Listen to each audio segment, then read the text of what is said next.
तुम आगे बढ़ो, हम तुम्हारे साथ हैं। जरंगे पाटील तुम आगे बढ़ो, हम तुम्हारे साथ हैं। एक मराठा लाख मराठा, एक मराठा लाख मराठा।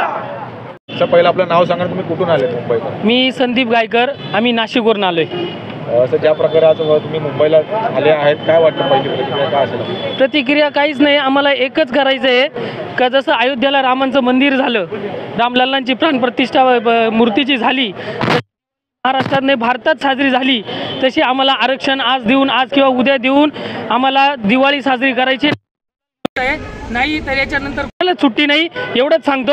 आणि एक मराठा लाख मराठा। किती दिवसापासून आपण प्रवास करत आहे सर? आमचा 4था दिवस आहे। 4 दिवसापासून आम्ही रस्त्याने येत होतो।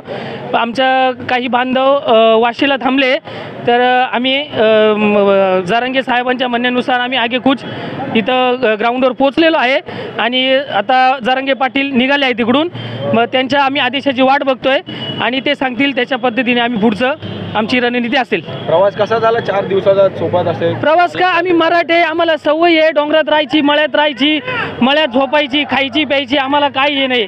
आणि आमचे मराठा बांधव जे आहे मुंबईचे, त्या लोकांनी आम्हाला खूप चांगली सोय केली, सकाळी नाश्ता पाणी आंघोळीची सोय केली। मी सर्वांचे आभार मानतो आणि असं सहकार्य असू द्या आणि आम्हाला गुलाल घेऊ द्या, एवढंच आम्हाला सांगितलं। आला होता? नाही, मुंबईला आलो नाहीये, पहिल्यांदाच आरक्षणासाठीच फक्त मुंबईला आलो, बघितली मुंबई, अजून बघायची आहे। ओके, पण घ्यायचंय? हो, आरक्षण पण घ्यायचंय। रोजच्या घडामोडी पाहण्यासाठी राजकीय दर्शन न्यूज चॅनल सबस्क्राईब करा आणि बेल आयकॉन दाबायला मुळीच विसरू नका।